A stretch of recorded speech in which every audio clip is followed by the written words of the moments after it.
Hi everyone, this is Ashley of CT Unit Digitals. I'm going to do a tutorial to show you how to use the new glowing floral overlays in Photoshop. I have open a few images that I'm going to use and a couple of different overlays to show you a couple of different ways to use them. I'm going to use the place embedded method for a couple of them, and I'm going to use copy and paste method for some other ones. So I'm going to do this one first, and I'm actually going to put the floral overlay behind her in this image rather than like a floral frame around the photo.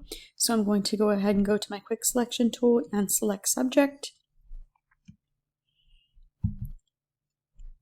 Okay, and the selection looks pretty good, so I'm going to duplicate my layer and create a layer mask. And then I'm going to click back down here on my background layer. I'm going to use one of the overlays that I already have opened here.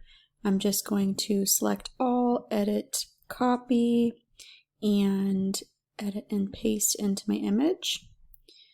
And my overlay is quite a bit bigger than my image here, so I'm just going to resize that. Okay, and then I'm going to change my blending mode to screen. And then I think I'm going to flip this.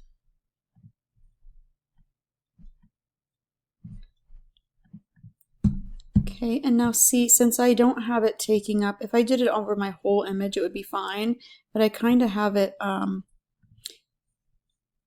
check the check mark up there. I have it a little bit inside of the outside of the image, so I have to brush off that edge because there's these floral overlays with the transparency, they have some glow to them that go to the edge, so some of them you may have to paint off the edges if you're not putting it over your entire image. So I'm just going to use a black brush, a soft black brush with 100% opacity. I'm just going to brush off that edge there. Okay, and then I can play around with the opacity a little bit. I don't want it to be too bright. And you can play around with the different blending modes as well. It doesn't have to be screen.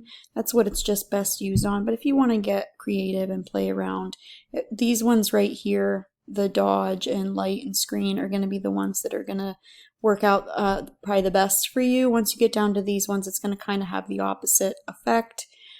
Which if you did like a multiply blending mode, and then if I press like Control or Command I on my keyboard and invert that layer, you could get black florals instead of like the bright white and pink ones like there was before. So that's just another way to use them. And then you would want to use the blending modes with, the dark instead of the light to play around with that. But there's a lot of different ways that you can use them. I'm going to switch that back for now.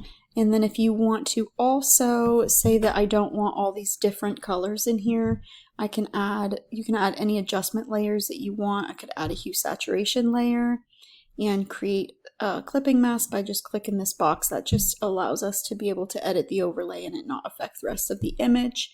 You can slide your hue slider here and play around with different colors. You can target certain colors by clicking them up here and then doing hue, or you can click colorize to change the entire overlay to just one color.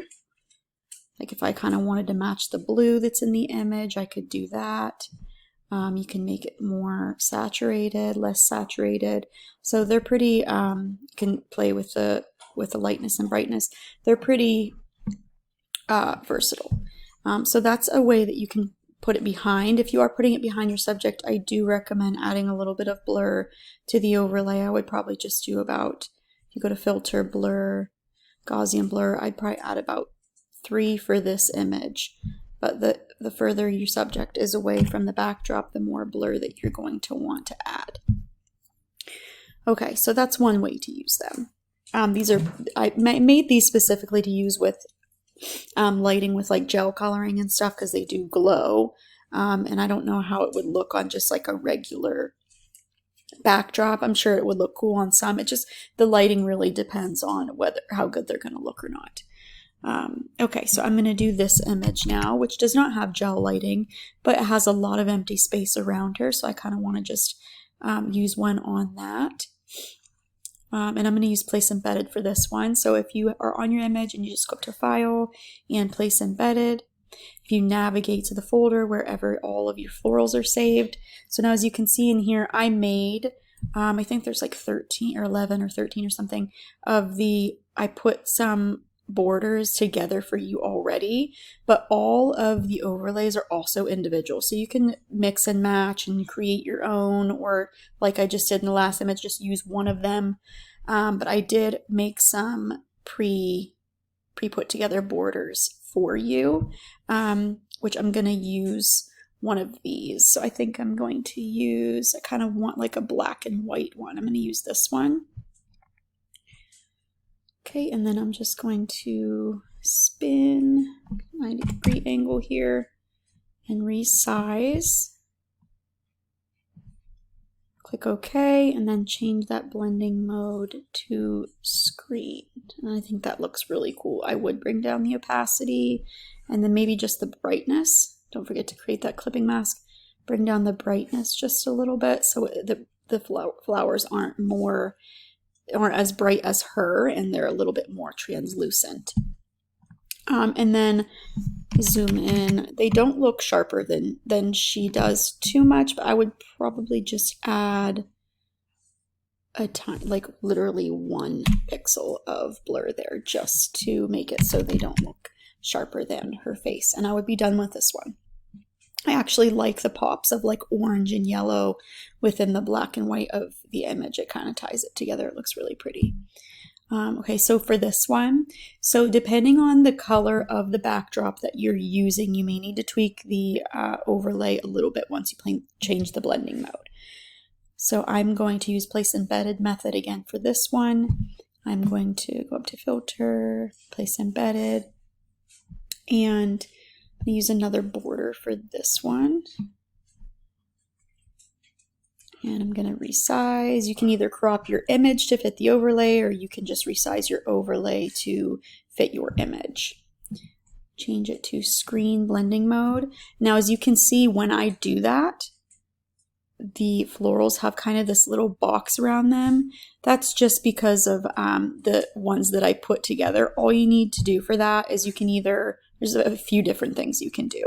You can use your burn tool. I'm going to raster. So if it's not letting you do it, all you have to do is right click raster size layer. The only reason it's doing that was because it was a smart object.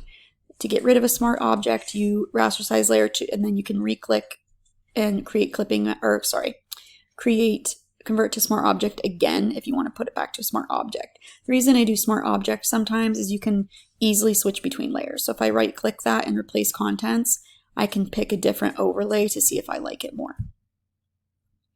So that switched between it. I might have to resize it because it's a different size overlay, but that's the reason I do that.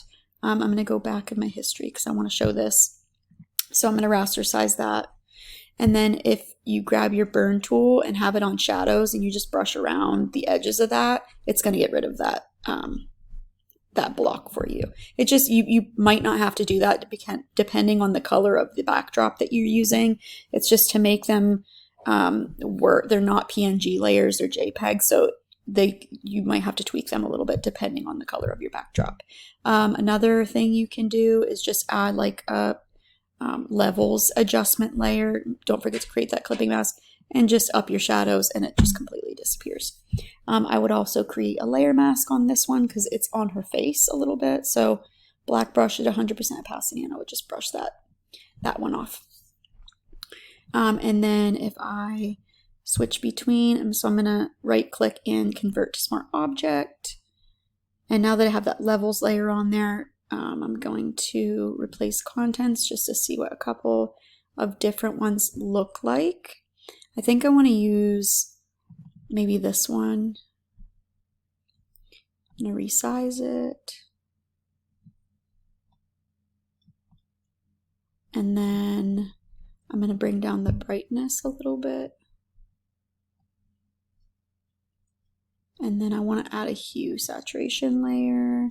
And I think I'm going to click up on my my cyans up here, and I'm gonna change it to purple to match her dress.